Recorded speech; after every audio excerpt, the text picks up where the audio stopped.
Last video में हमने यहाँ एंड किया था कि फैक्टराइजेशन ऑफ पॉलिनोमियल्स किस तरह से हो सकता है। इसको करने के दो मेथड्स हैं।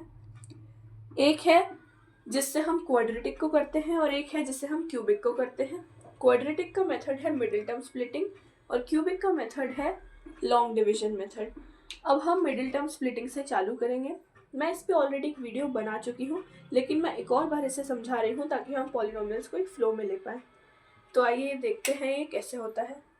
इसके हम एक क्वेश्चन से शुरू करते हैं। हम मिडिल टर्म स्प्लिटिंग का मतलब समझते हैं पहले।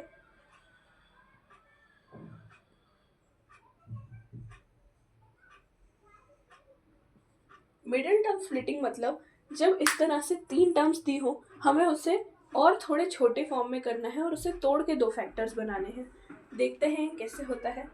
मिडिल टर्म स्प्लिटिंग में हमें सबसे पहले एक देखना होता है कि हमें कोई ऐसे दो नंबर्स में मिडिल टर्म को तोड़ना होता है। जैसे इसका नाम है मिडिल टर्म स्प्लिटिंग, तो हमें बीच वाली टर्म को दो नंबर्स में तोड़ना होता है, दो वैल्यूज में। वो दो वैल्यूज से हमें क्या निकालना होता है वो देख लेते हैं।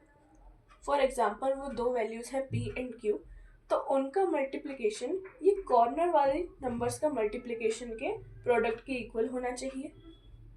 मतलब 3 इंटू 2 6, तो वो दो नंबर्स का मल्टीप्लिकेशन भी 6 होना चाहिए और उन दोनों नंबर्स का एडिशन ये बीच वाले नंबर के बराबर होना चाहिए। तो अब हमें ऐसे दो नंबर चाहिए जिनको मल्टीप्लाई करके हमें 6 मिले और जिन्हें प्लस करके हमें 5 मिले। ऐसे पेयर्स दो तरह से बन सकते हैं। पहला है 3 एंड 2 और दूसरा है 6 एंड 1। इस बार हम 6 एंड 1 को लेंगे बिकॉज ये कुछ बेसिक रूल्स होते हैं कि अगर दोनों तरफ प्लस नहीं है तो आप दोनों प्लस वाले नहीं ले सकते।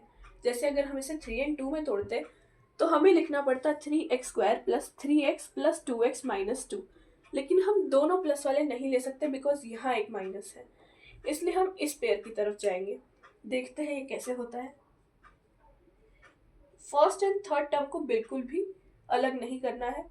अब क्योंकि हमें एंड में प्लस चाहिए तो हम बड़ा नंबर प्लस का लेंगे और छोटा नंबर माइनस का लेंगे। अब आप देख सकते हैं 6 इंटू 1 हमें 6 भी मिल रहा है और इन्हें माइनस या प्लस करके 5 भी मिल रहा है। इस तरह से हम इसे आगे करेंगे। अब हमें दो दो टर्म्स में इन्हें बांट लेना है और इनमें से कॉमन चीज़ें निकालनी है। 3x² एंड 6x में से 3x बाहर आ सकता है। अगर 3x² में से 3x बाहर आ जाता है तो अंदर बचता है x प्लस 3x 6x में से बाहर आ जाता है तो x तो बाहर आ गया, 3 2 6, तो ये प्लस 2। क्या आप समझ पा रहे हैं हमने ये कैसे किया? दोनों में से कॉमन निकाल के जो बचा वो हमने उसे अंदर रख दिया। यहाँ से मैं देख रही हूँ कि दोनों तरफ माइनस है तो -1 कॉमन आ जाएगा क्योंकि x दोनों तरफ नहीं है तो x कॉमन नहीं आएगा। अब क्योंकि माइनस हम बाहर ले आए तो अंदर हमें प्लस रखना पड़ेगा। ये x और ये 2 तो x प्लस 2। वेरिफिकेशन का एक मेथड होता है जब अंदर वाले ब्रैकेट्स दोनों सेम आ जाए, मतलब आपकी मिडिल टर्म स्प्लिटिंग सही हो रही है। तो आइए अब ये जो बाहर वाले दो नंबर्स बचेंगे जिन्हें हमें कॉमन लिया है उसे हम एक ब्रैकेट में डाल देंगे और सेकंड वाले को कॉमन करके एक ब्रैकेट लेंगे। देखिए कैसे होता है। 3x माइनस 1, इसे और इसे अगर यहाँ हमने माइनस ना लिया होता तो वो 3x प्लस 1 होता। इस तरह से हम इसे करेंगे और इस ब्रैकेट को हम कॉमन ले लेंगे। इस तरह से होती है मिडिल टर्म स्प्लिटिंग। तो इसको स्प्लिट करके हमने ये दोनों निकाल लिए विच इज़ दी आंसर। ऐसे हम और क्वेश्चंस करेंगे। ये करने के बाद हम अगले वीडियो में देखेंगे कि लॉन्ग डिवीजन मेथड कैसे होता है। चलिए हम इसके और दो क्वेश्चंस करते हैं ताकि आपको और अच्छे से क्लियर हो जाए। यहाँ हमें ऐसे दो नंबर चाहिए जिनका मल्टीप्लिकेशन करने पर, अगर यहाँ कुछ नहीं है तो ये 1 है, जिनका मल्टीप्लिकेशन करने पर 2 आ जाए और जिनको प्लस या फिर माइनस करने पर 1 आ जाए। ऐसे दो नंबर्स आप सोचिए क्या हो सकते हैं। यस, ये 2 एंड 1 हो सकते हैं। 2 माइनस 1 1 आ जाएगा एंड 2 इंटू 1 2 आ जाएगा। आइए देखते हैं इसे कैसे करते हैं। फर्स्ट एंड थर्ड टर्म को हम बिल्कुल भी नहीं छेड़ेंगे। अब हमें क्योंकि एंड में माइनस चाहिए तो हम बड़े नंबर पे माइनस लगाएंगे। इस तरह से हमने इसे स्प्लिट कर दिया। अब हम इसमें से कॉमन निकालेंगे। आइए यहाँ से तो x बाहर आ जाएगा, एक्स स्क्वायर में से x गया तो x बचता है -2। यहाँ से कुछ भी बाहर नहीं आएगा, माइनस का साइन इसलिए नहीं आएगा क्योंकि दोनों तरफ माइनस नहीं है, यहाँ प्लस है। यहाँ से 1 बाहर आएगा और अब हम इसकी पेयरिंग कर देंगे, x + 1 एंड x - 2। इस तरह से इसका आंसर निकल जाएगा। मैं काफ़ी छोटे डिजिट से स्टार्ट कर रही हूँ ताकि आपको कन्फ्यूजन कम हो। आगे हम और देखेंगे। ये थोड़ा बड़ा डिजिट है पिछले वाले से। आइए, इसमें हमें 2 ऐसे नंबर चाहिए जिनका मल्टीप्लिकेशन 12 आ जाए एंड जिनका प्लस या फिर -7 आ जाए। ऐसे 2 नंबर्स हैं 3 एंड 4।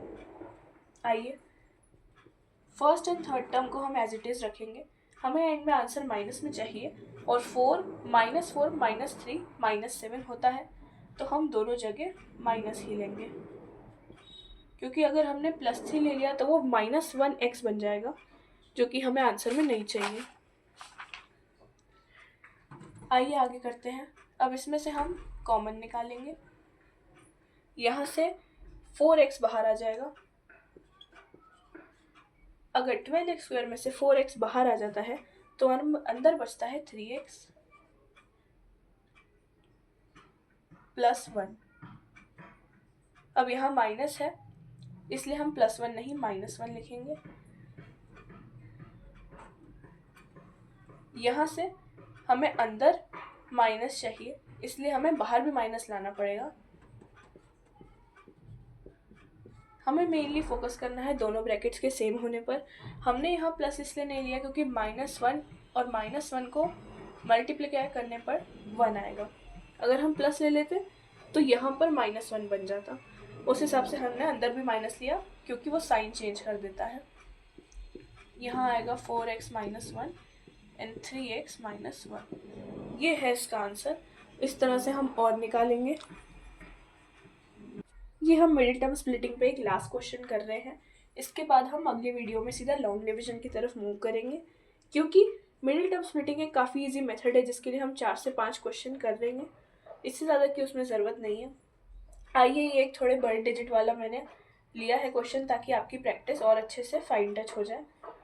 अब हमें 2 ऐसे नंबर्स चाहिए जिनको मल्टीप्लाई करने पर 6 × 6 36 आ जाए एंड जिनको प्लस या माइनस करने पर 5 आ जाए। अगर आपको नहीं समझ में आ रहा है कि 36 के आप पेयर्स कैसे बनाएं, तो आप इसकी प्राइम फैक्टराइजेशन कर सकते हैं। उससे काफ़ी इजी हो जाएगा पेयर्स बनाना।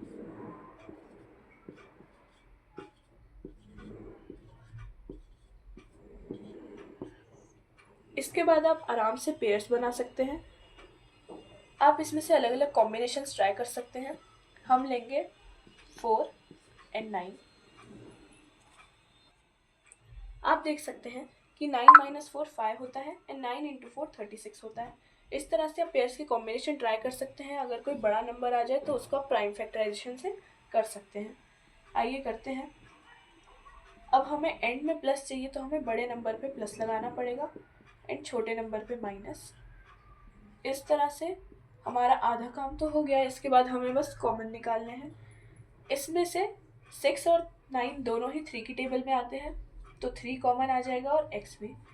अंदर बचेगा 6x² में से 3x बाहर आ जाता है तो अंदर बचता है 2x प्लस यहाँ पर हमने 9x में से 3x बाहर निकाल लिया है तो अंदर बचेगा केवल 3। यहाँ से मुझे दिख रहा है कि 2 बाहर आ सकता है कॉमन में, -2, क्योंकि दोनों तरफ माइनस है तो हम माइनस को बाहर ले आएंगे। अंदर बचेगा 2x + 3। अगर दोनों ब्रैकेट सेम है मतलब आपने प्राइम फैक्टराइजेशन की हेल्प से सही काम किया है। आइए और करते हैं। अब हमें बस इसकी जोड़ियाँ बना देनी है। देखिए, इस तरह से ये आंसर आ गया। हमने काफ़ी आसानी से इस क्वेश्चन को भी कर लिया है। इसके बाद आप अगर 1-2 क्वेश्चन अपने आप से करेंगे तो उसके बाद आपको और प्रैक्टिस की ज़रूरत नहीं है। मिडिल टर्म स्प्लिटिंग एक काफ़ी इजी चीज़ है जो कि केवल 3 स्टेप में हो जाती है। थैंक यू, मेरे साथ इसी तरह से बने रहें। हम अगले वीडियो में लॉन्ग डिवीजन मेथड पे बात करेंगे। Subscribe, like and share. Thank you.